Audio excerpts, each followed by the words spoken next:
Hello everyone, I welcome you all to Divya career. So students, आज के session में हम लोग डिस्कस करने वाले हैं आईईएफएस मॉड्यूल ए के बहुत ही इंपॉर्टेंट एमसीक्यूज। ओके, तो जरूर से आगे बढ़ने से पहले चैनल को सब्सक्राइब कर दीजिए, बेल आइकन प्रेस कर दीजिए to get the timely notification of all the videos. इसके बाद हम लोग module B, module C, module D, सभी मॉड्यूल वाइज हम लोग आईईएफएस के डिस्कस करेंगे। इसीलिए जरूर से बेल आइकन प्रेस करके रखिए जिससे आपको टाइमली नोटिफिकेशन मिलता रहे। इस पूरे वीडियो की पीडीएफ के लिए और साथ में for the latest JIB updates, quizzes, उन सब के लिए हमारा टेलीग्राम ग्रुप आप ज्वाइन कर सकते हैं जिसकी लिंक मैंने शेयर कर दी है इन द डिस्क्रिप्शन बॉक्स। तो चलिए फिर स्टार्ट करते हैं हम लोग आज का session. So first question read करते हैं हम लोग। In which category does the Indian economy fall under as per the World Bank classification?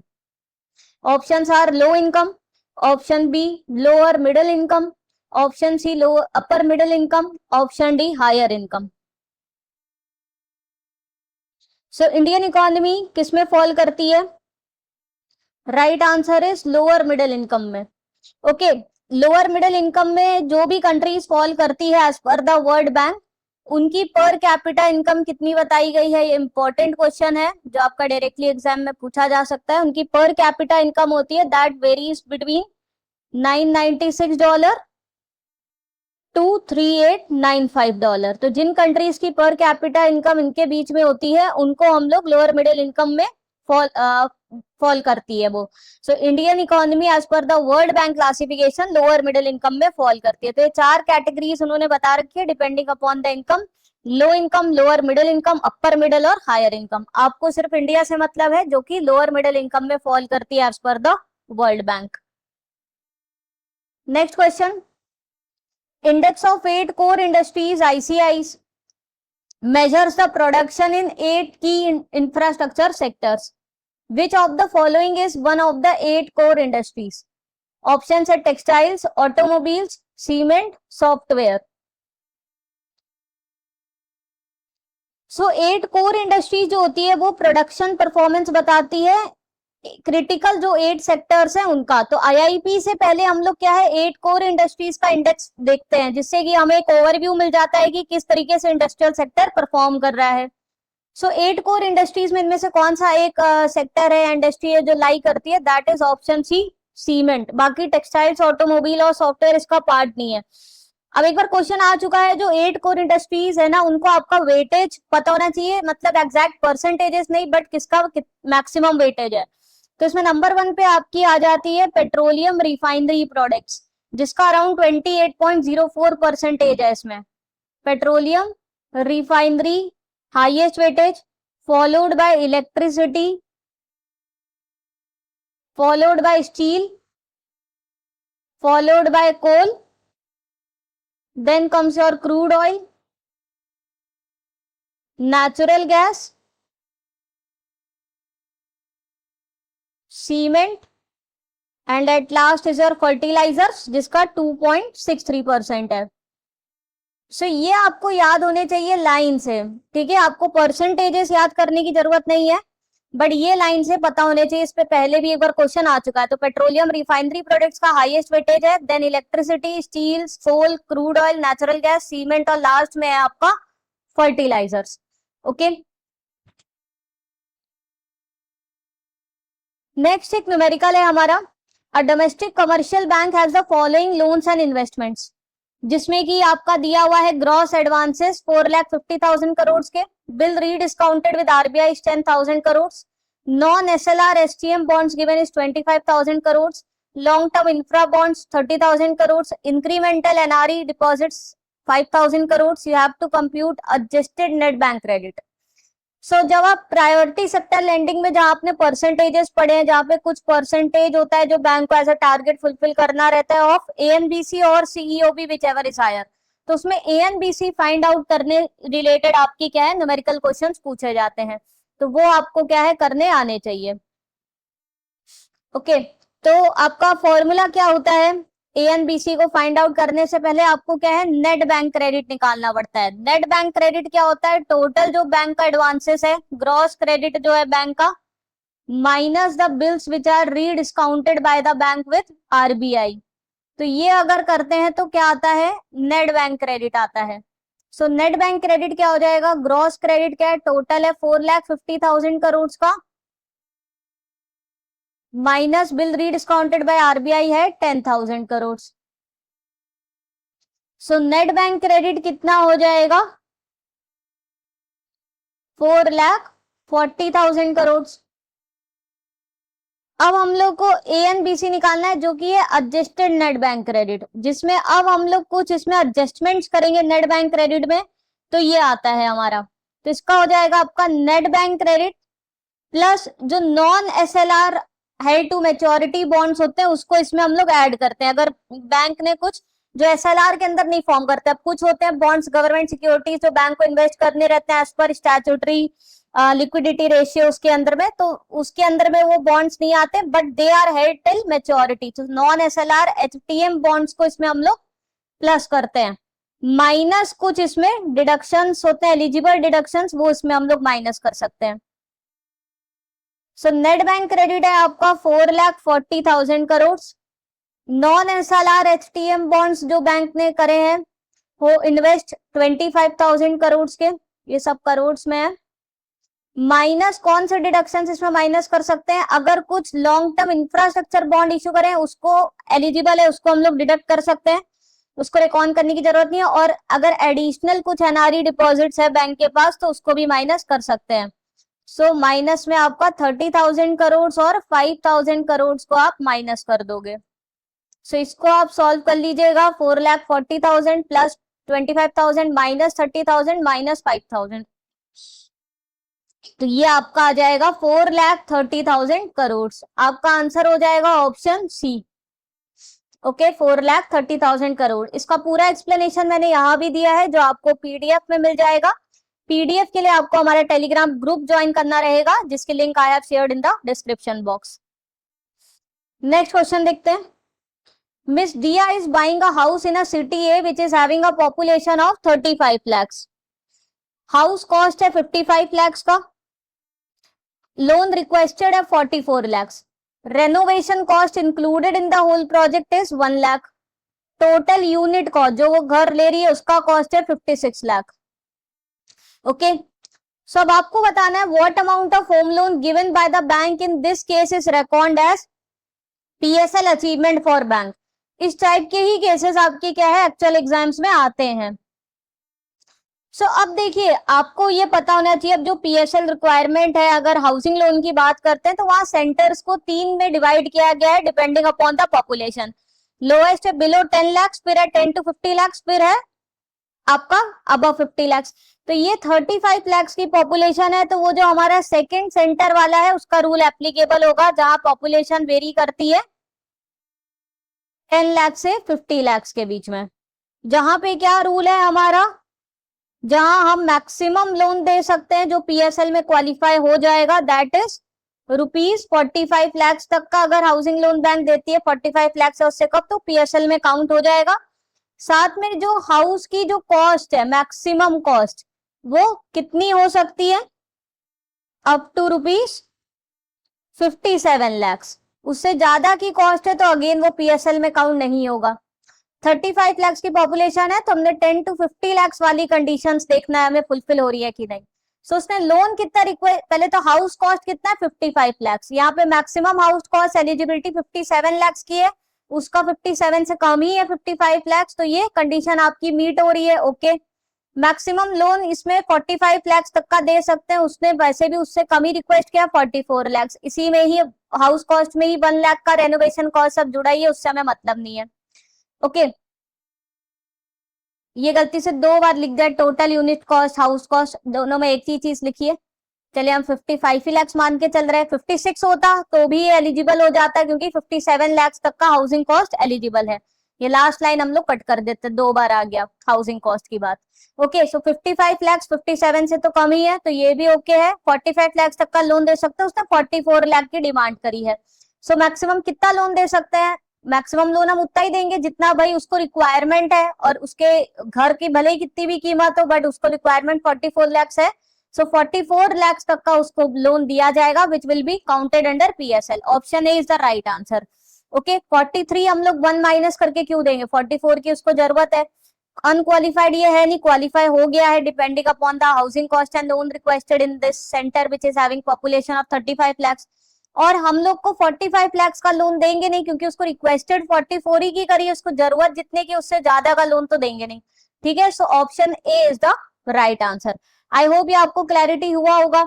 अब इसके लिए आपको इस टाइप के क्वेश्चंस के लिए सारे कंडीशंस याद होने चाहिए।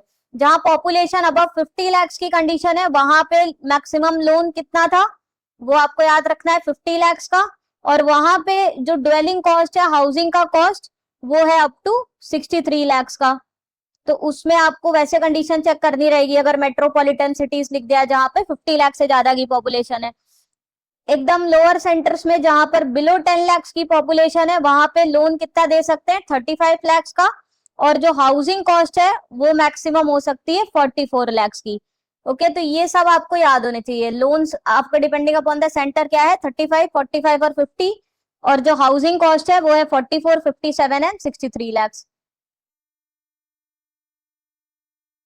नेक्स्ट है आपका, grey revolution is associated with the increasing in production of dash. Option है पेट्रोलियम, फर्टिलाइजर्स, लेदर, कोकोआ। हर साल एक ना एक क्वेश्चन ये डिफरेंट रेवोल्यूशंस पे जरूर आता है आपका। या तो फादर ऑफ रेवोल्यूशन पूछ लेते हैं, या फिर कौन से प्रोडक्ट से एसोसिएटेड है वो रेवोल्यूशन, उस पे क्वेश्चन आता है। इसका राइट आंसर होगा फर्टिलाइजर्स।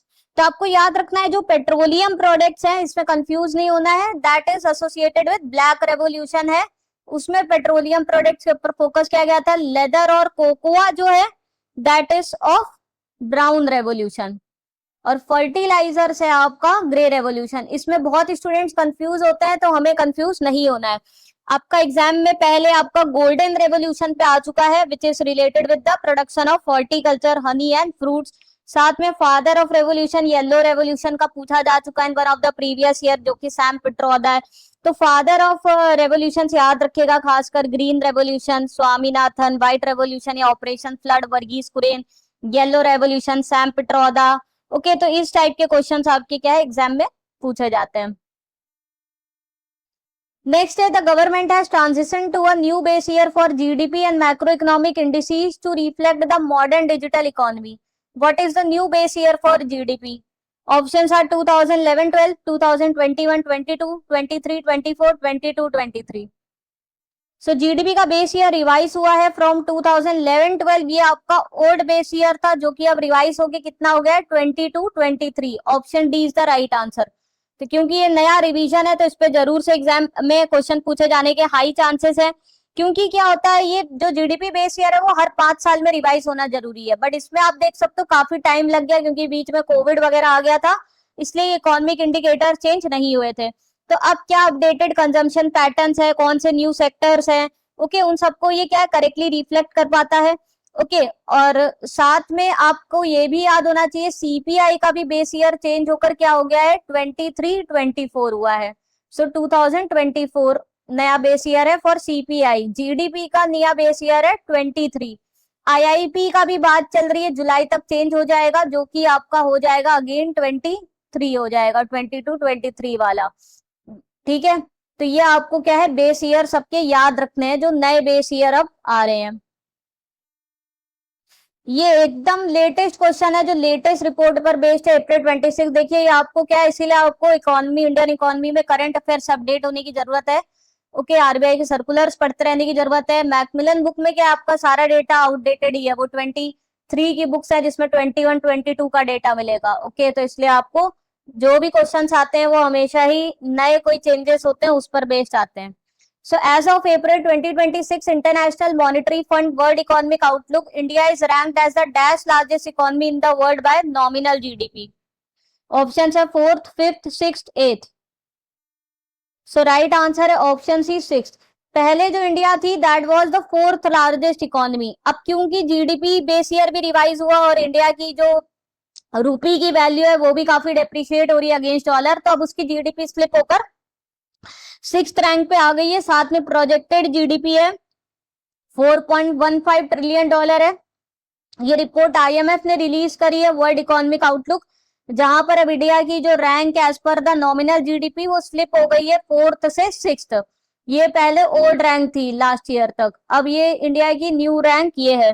तो नंबर 1 पे है आपका US, followed by China, followed by Germany, followed by Japan, और लास्ट में है आपका यूके। इंडिया ने क्या जापान यूके को पीछे छोड़ते हुए 4th पहुंच गई थी, बट अब वापस वो 6th हो गई है। ओके, नेक्स्ट है which 5-year plan was based on Gadgil strategy with a special emphasis on growth with stability and progress toward self reliance. Option है the third 5-year plan, 4th plan, 5th plan या 6th plan. कौन सा 5-year plan Gadgil strategy पर based है? और साथ में ये भी आपको टैगलाइन याद रखनी है, which is focused on growth with stability and progress toward self Reliance. So right answer है 4th 5-year plan. 4th 5-year की प्लान की बात करें तो इसका टाइम पीरियड था 1969 से 74। गडकिल स्ट्रेटेजी जो है, गडकिल फॉर्मूला, ये किस पर बेस्ड है कि एक पूरा फ्रेमवर्क की जरूरत है कि किस तरीके से जो सेंट्रल फंड्स है वो स्टेट्स को एलोकेट किए जाएं, जिससे क्या है रीजनल डिस्पैरिटीज हट सके। ओके, तो उसके लिए फॉर्मूला ड्रिवन मेथड क्या है क्रिएट करने की जरूरत है, जिसके थ्रू क्या है स्टेट सेंट्रल फंडिंग स्टेट्स तक पहुंच सके, जिससे कि डिफरेंट रीजन्स की जो डिस्पैरिटीज है वो क्या है रिमूव हो सके। उसके लिए उन्होंने फॉर्मूला बताया था कि वो पॉपुलेशन, इनकम क्राइटेरिया, एरिया, उसके हिसाब से हमें डिसाइड करना होता है। ठीक है, नेक्स्ट है the period of plan holidays was, option है 1961 to 65, 66 to 69, 69 to 74, 89 to 91। So plan holidays annual plan फिर लाए गए, जो टाइम पीरियड था 66 to 69। एक्चुअली क्या हुआ था, थर्ड 5-year प्लान के बाद 65 में इंडो पाक वॉर आ गया था, तो अब इंडिया ने काफी पैसा क्या है वॉर में खर्चा कर दिया था, तो उनके पास अब उतना फाइनेंशियल रिसोर्स बचा नहीं था कि वो पूरा 5-year प्लान चला सके। इसीलिए फिर क्या किया गया था, एनुअल प्लान्स लाए गए थे एक एक साल के। ओके, सो 66 69 यहाँ पे एक एक साल के एनुअल प्लान्स लाए गए थे instead of 5-year plans. Okay, क्योंकि गवर्नमेंट के पास अब उतना रिसोर्सेज बचा नहीं था, और हर एक साल के बाद क्या उसमें मॉनिटरिंग की जा रही थी किस तरीके से प्लान वर्क कर रहा है। ओके, नेक्स्ट है which of the following are the functions of NITI Aayog. Option A to act as a public policy think tank, option B fostering cooperative federalism, option C formulating strategic and long term policies and programme, option D all of the above. So NITI Aayog के ये सारे ही functions है, so right answer is all of the above. NITI Aayog का पहले तो full form आपको याद होना चाहिए, it stands for national institution for transforming India. जो प्लानिंग कमीशन थी उसको रिप्लेस करके आपका क्या है नीति आयोग को लाया गया था। तो नीति आयोग का क्या था, ये एक आपकी non constitutional non statutory body थी, जो कि स्ट्रेटेजिक एडवाइस प्रोवाइड करती थी गवर्नमेंट को इकोनॉमिक सोशल इशू से रिलेटेड। ओके, ये किसी तरीके का फंडिंग रिलेटेड इनका काम नहीं था। ओके, कि कितना फाइनेंशियल एलोकेशन देना है स्टेट्स को, वो सब ये मैंडेट नहीं करती थी। ओके, वो रोल फाइनेंस मिनिस्ट्री के पास ही था। ये मेनली थिंक टैंक पॉलिसी थी जो कि एडवाइस प्रोवाइड करती थी। ओके, और इसका मेजर इनिशिएटिव था Atal Innovation Mission. Okay, fostering cooperative federalism का मतलब है कि participation of states also decision making में। ओके, इसके लिए गवर्निंग काउंसिल बनाई गई नीति आयोग में। ठीक है, नेक्स्ट है which 5-year plan was introduced during a period of overall economic slowdown caused by south east Asian financial crisis.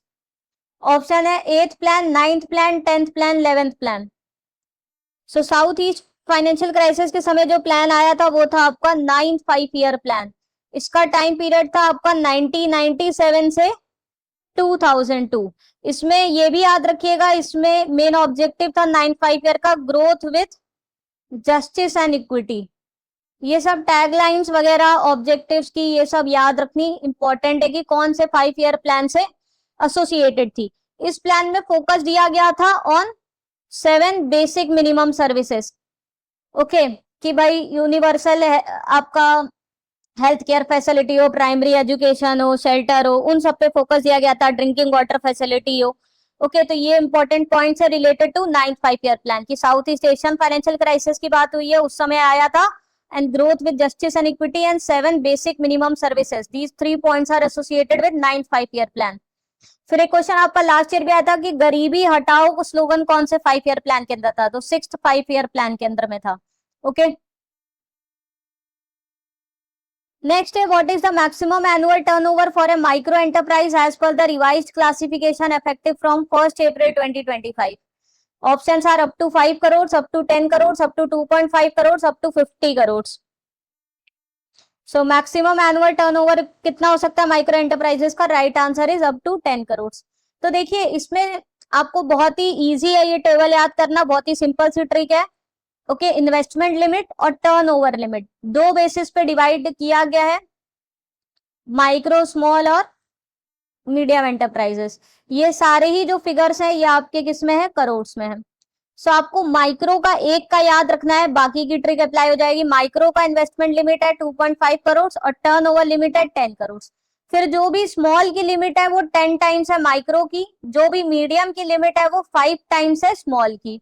सो 2.5 करोड़ से इंटू 10 कर दीजिए, इसकी हो जाएगी 25 करोड़।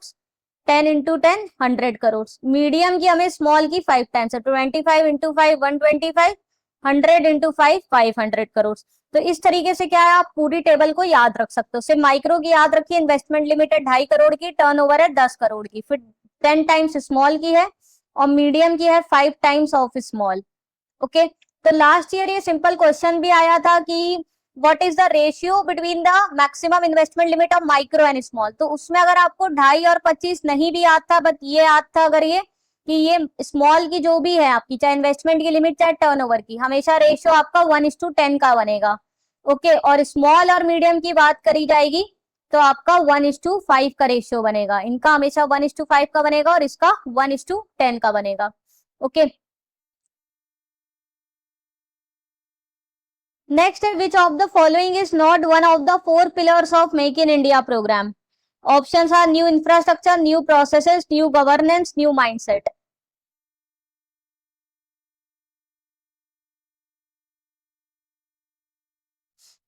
सो right answer is new governance. तो इसके 4 पिलर्स है make in India. Make in India क्यों लाया गया? जिससे इंडिया को एक मैन्युफैक्चरिंग हब में ट्रांसफॉर्म किया जा सके, into a global manufacturing hub. जिसके 4 पिलर्स क्या थे? न्यू इंफ्रास्ट्रक्चर, जहां पे फोकस किया गया on building smart cities, industrial corridors. Okay, तो उस पर फोकस किया गया, न्यू इंफ्रास्ट्रक्चर बिल्डअप हो जिससे कि इनहैंस्ड लॉजिस्टिक्स को सपोर्ट कर सके for the industrial growth. New processes में कि जिससे ईज ऑफ डूइंग बिजनेस हो। ओके, बहुत ज्यादा कॉम्प्लेक्स पेपर वर्क रिमूव किया जा सके, गवर्नमेंट रेगुलेशंस को सिंप्लीफाई किया जा सके। न्यू गवर्नेंस करके कोई नहीं है, उसकी जगह न्यू माइंडसेट है which is actually related with improving the governance practices, जहां पे गवर्नमेंट रोल को ट्रांसफॉर्म करना from being a strict regulator to a facilitator, working as a partner with the industry. और 4th पिलर आपका इसमें हो गया न्यू सेक्टर्स है, जहां पर आइडेंटिफाई किए गए ओपनिंग 27 फोकस्ड मैन्युफैक्चरिंग और सर्विसेज बेस्ड सेक्टर्स पे, 27 सेक्टर्स पे फोकस किया गया which includes electronics, defence, automobiles for the investment purpose. तो ये 4 पिलर्स है, new infrastructure, new process, new sectors, new mindset. Next है priority sector lending target for small finance banks is -% of their NBFC within the overall target %% is required to go to agriculture. Options are 75 and 10%, 60%, 10%, 60% and 18%, 75% and 18%. So small finance bank का पहले overall PSL target 75% था, जो कि reduce होके क्या हो गया? 60% हो गया ऑफ देयर एक्चुअल एएनबीसी और सीईओबी विच एवर इज हायर। तो 60% और उसमें एग्रीकल्चर की तरफ 18% जाना है। Option C is the right answer. इसी एग्रीकल्चर में और सब टारगेट्स है for the small marginal farmers के लिए, दैट इज 10%। उसमें भी 18% जो एग्रीकल्चर में जा रहा है, उसमें 10% जो है वो किसको लोन देना है? To the small marginal farmers. Next है Udyami Mitra portal was launched by which organisation to improve the credit accessibility for MSMEs. Options are ministry of MSME, RBI, SIDBI, NABARD. So Udyami Mitra portal किसने लॉन्च किया? सिडबी ने launch किया है। Okay, small industries development board of India. अब जो bank of India, SIDBI क्या काम करता है, सिडबी क्या काम करता है, नहीं, उद्यमी मित्र पोर्टल क्यों लॉन्च किया गया, ये एक तरीके का डिजिटल पोर्टल है जहां पे एमएसएमईज को हैंड होल्डिंग सपोर्ट प्रोवाइड किया जाता है, क्रेडिट डिलीवरी प्रोवाइड कर दी जाती है। ये एक तरीके का क्या है, लोन मार्केट प्लेस है जहां पर ये जो लेंडर्स और बोरोवर्स आपस में कनेक्ट हो सकते हैं। ओके, वो मल्टीपल बैंक्स में अप्लाई कर सकते हैं, ऑप्शंस को कंपेयर कर सकते हैं, डिफरेंट गवर्नमेंट स्कीम्स के अंदर में अप्लाई कर सकते हैं। ओके, जैसे मुद्रा है, स्टैंड अप इंडिया है। ओके, नेक्स्ट है, what is the main purpose of MSME Sambandh portal. Option है to facilitate direct credit to MSME, option B to monitor the implementation of public procurement policy for MSME, option C to provide a platform for MSME to sell their products, option D to help MSMEs resolve delayed payment cases. So MSME Sambandh portal है, is related with monitoring the implementation of public procurement policy. तो इसके अंदर में क्या rule लगाया गया है, जो भी सेंट्रल पब्लिक सेक्टर एंटरप्राइजेस है, सीपीएसईज है, ओके, डिफरेंट मिनिस्ट्रीज है, उनको जो भी अपनी रिक्वायरमेंट है, एनुअल रिक्वायरमेंट, वो 25% क्या है, एमएसएमई से प्रोक्योर करना है, जिसमें कि 3% उनको वुमेन ओन्ड एमएसएमई से प्रोक्योरमेंट करना है। तो इसी को ये मॉनिटर करता है कि भाई मैंडेटरी 25% प्रोक्योरमेंट ये लोग एमएसएमई से कर रहे हैं कि नहीं कर रहे हैं। To help the MSME resolve the delayed payment cases, इसके लिए आपका समाधान पोर्टल लाया गया था, जहां पर एमएसएमई क्या है, डिलेड पेमेंट के अगेंस्ट में कंप्लेन लॉन्च कर सकते हैं। ओके, और मैक्सिमम टाइम पीरियड क्या है, 45 डेज है, कि अगर 45 डेज तक एमएसएमई सेलर को पेमेंट नहीं आता है, ओके, तो उसमें उनको क्या है, कंपनसेशन देना रहेगा। नेक्स्ट है, effective from 1 April 2025 CGT MSC guarantee ceiling for MSMEs has been enhanced to dash per borrower. Option है 5 करोड़, 10 करोड़, 25 करोड़, 20 करोड़। सो जो सीजीटी एमएससी है, which is credit guarantee trust MSME, अब एमएससी इसके अंदर में क्या होता है, बैंक्स को एक तरीके से गारंटी मिलती है कि वो एमएससी को लोन दे, और अगर एमएससी डिफॉल्ट करते हैं लोन रीपेमेंट में, तो उसमें उनका क्या है, गारंटी कवर रहता है, तो जिससे बैंक्स क्या है, डरे नहीं, एमएससी को ज्यादा से ज्यादा क्रेडिट मिल सके। तो इसमें मैक्सिमम लोन जो मिल सकता था, इस जो कि गारंटी के अंदर में कवर होता था, वो पहले 5 करोड़ था, उसकी लिमिट बढ़ा के अब 10 करोड़ कर दी है। ओके, सो अगर 10 करोड़ तक का लोन जो बैंक एमएससी को देती है, उसको क्या है, इसके अंदर में गारंटी कवरेज उनको मिल जाएगा।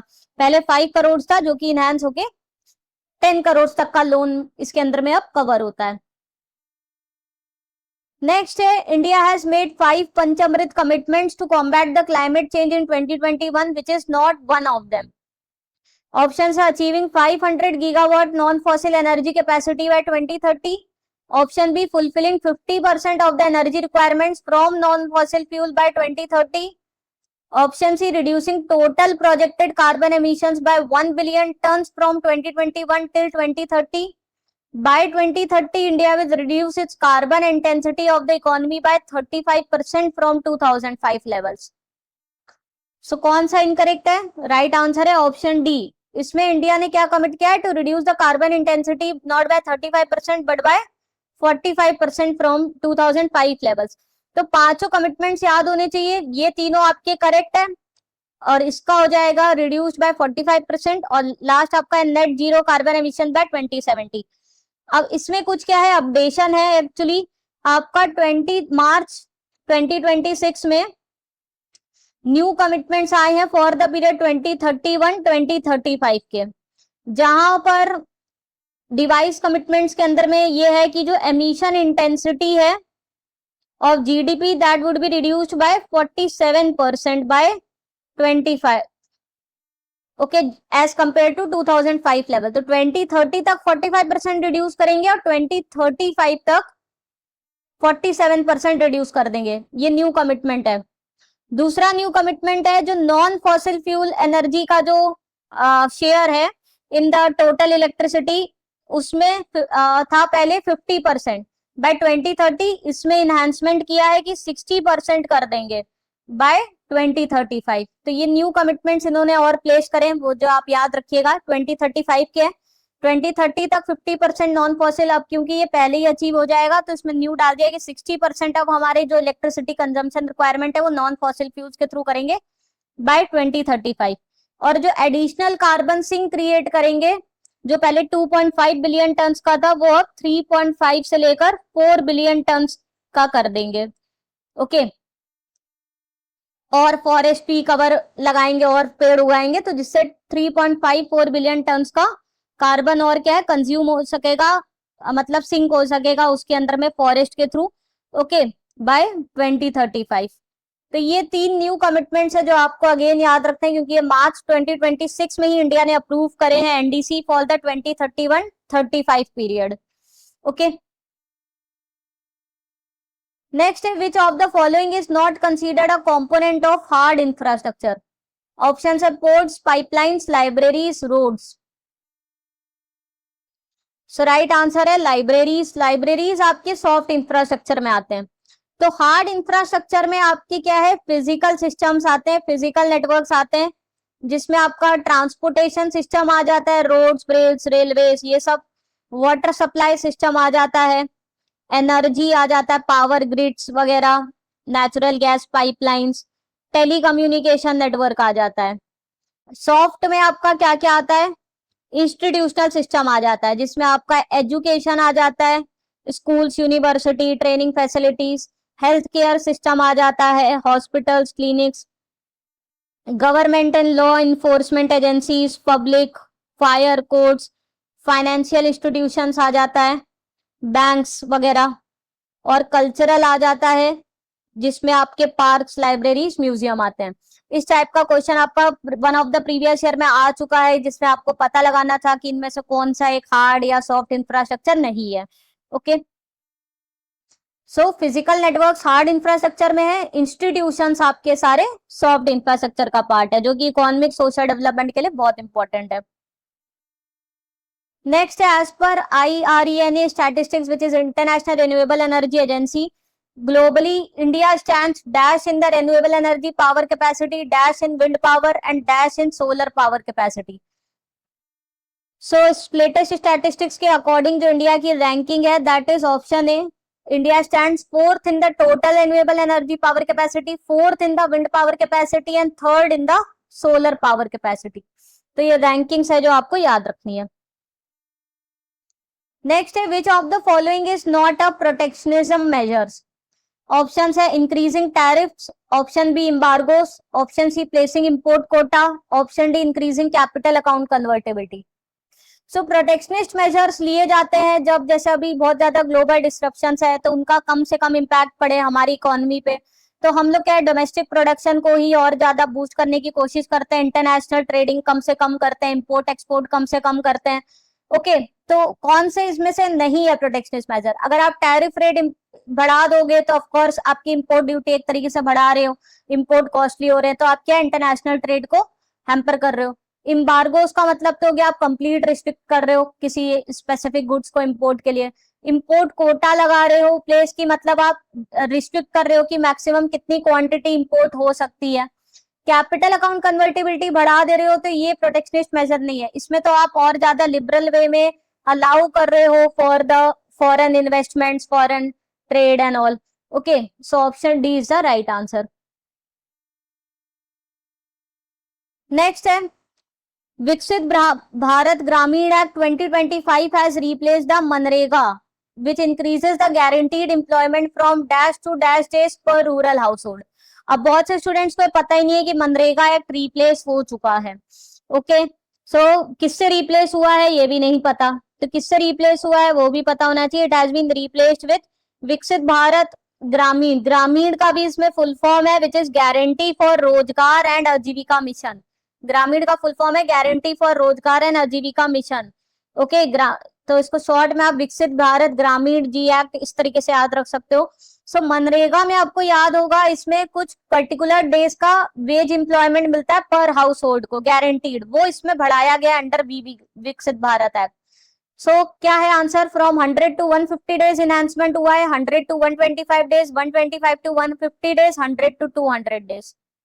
राइट आंसर है ऑप्शन बी। मनरेगा में 100 डेज का गारंटीड वेज एम्प्लॉयमेंट था, जो कि अब इनहांस होके 125 डेज का हो गया है अंडर विकसित ग्रामीण ग्रामीण एक्ट।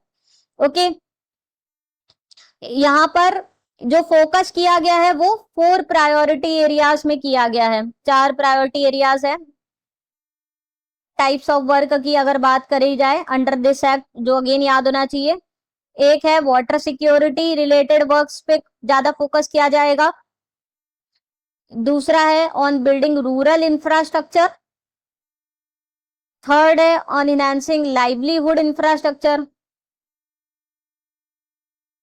एंड फोर्थ है ऑन क्लाइमेट रेजिलियंस। सो इस एक्ट के अंदर ये 4 फोकस्ड नेचर ऑफ वर्क्स हैं। तो ये इंपॉर्टेंट चीज है जो आपको याद रखनी है। नेक्स्ट है which of the following is not an instrument used by Indian corporates to access the funds from international capital market.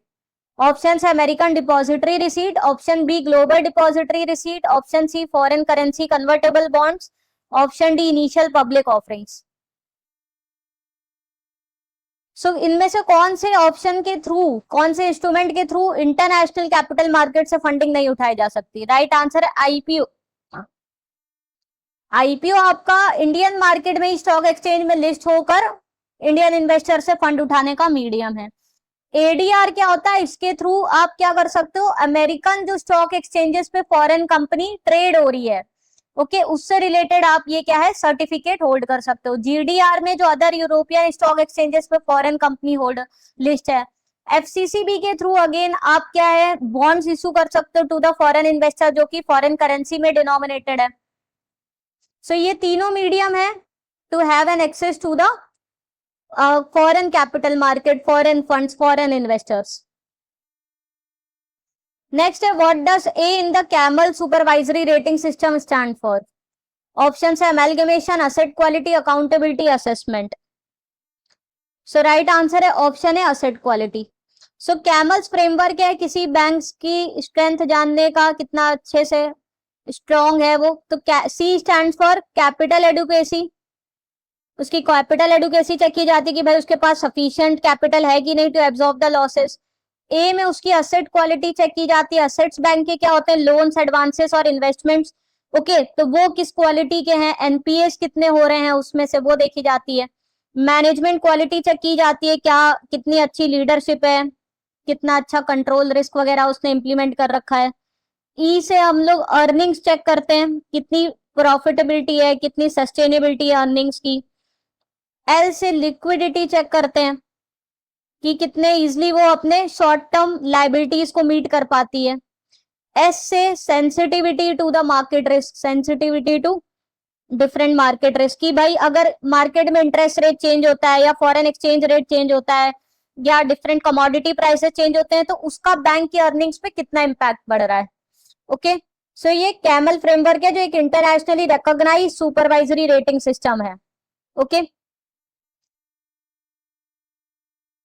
Next है India is not a member of which of the arms of World bank.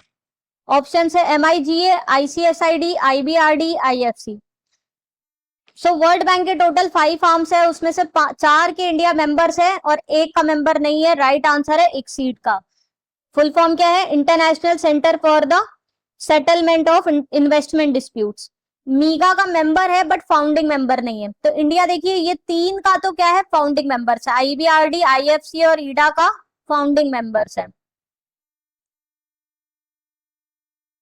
मीगा का member है but not a founding member, और ICSID का member ही नहीं है। इन 5 arms के क्या काम है वो भी पता होने चाहिए, फुल फॉर्म भी पता होने चाहिए। मीगा जो होता है it stand for multilateral investment guarantee agency, जो कि एक तरीके से पॉलिटिकल रिस्क इंश्योरेंस प्रोवाइड करता है इन्वेस्टर्स लेंडर, जिससे ज्यादा इन्वेस्टमेंट्स किए जा सके डेवलपिंग कंट्रीज में बिना डरे।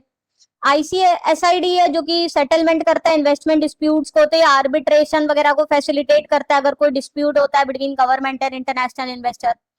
IBRD जो है, ओके, ये है international bank for reconstruction and development, जो कि लोन्स वगैरह प्रोवाइड करता है to the middle income countries. और साथ में जो क्रेडिट वर्दी लो इनकम कंट्रीज हैं, जो कि जिन पे भरोसा किया जा सकता है कि वो डिफॉल्ट नहीं करेंगी, उनको लोन्स प्रोवाइड करता है। आईडीए जो आर्म है, इंटरनेशनल डेवलपमेंट एसोसिएशन, ये एकदम वर्ल्ड की जो पुअरेस्ट कंट्रीज है उनको interest free loans and other support provide करता है, ग्रांट्स प्रोवाइड करता है, फ्री में इंटरेस्ट फ्री लोन दे देता है जो पुअरेस्ट कंट्री को हेल्प करने के लिए। आईएफसी जो आर्म है which is international finance corporation, ये मेनली प्राइवेट सेक्टर इन्वेस्टमेंट को बूस्ट करता है। ओके सो स्टूडेंट्स, इसके साथ हमारा आज का सेशन यहीं पे ओवर होता है। इसमें मैंने कोशिश करी कि जो भी लेटेस्ट आपकी हैपनिंग्स हुई है 25-26 में, जो न्यू चेंजेस आए हैं उन पे क्वेश्चन ज्यादा से ज्यादा लेकर आए, क्योंकि वो न्यू चेंजेस पर ही आपके क्वेश्चन ज्यादा बेस्ड होते हैं आपके एग्जाम में। अगर आपको सेशन पसंद आया हो जरूर से लाइक कर दीजिए, चैनल को जरूर से सब्सक्राइब करके बेल आइकन प्रेस कर दीजिए to get all the timely notification. और साथ में हमारा इसके बाद मॉड्यूल बी पे हम लोग बहुत इंपॉर्टेंट क्वेश्चन डिस्कस करेंगे, जिसमें इंपॉर्टेंट न्यूमेरिकल्स, केस स्टडी वगैरह भी आएगी। तो जरूर से चैनल को सब्सक्राइब करना ना भूले, और पूरे वीडियो की पीडीएफ्स के लिए आप हमारा टेलीग्राम ग्रुप ज्वाइन कर लीजिए, उसकी link I have shared in the description box. See you in the next session. Thank you.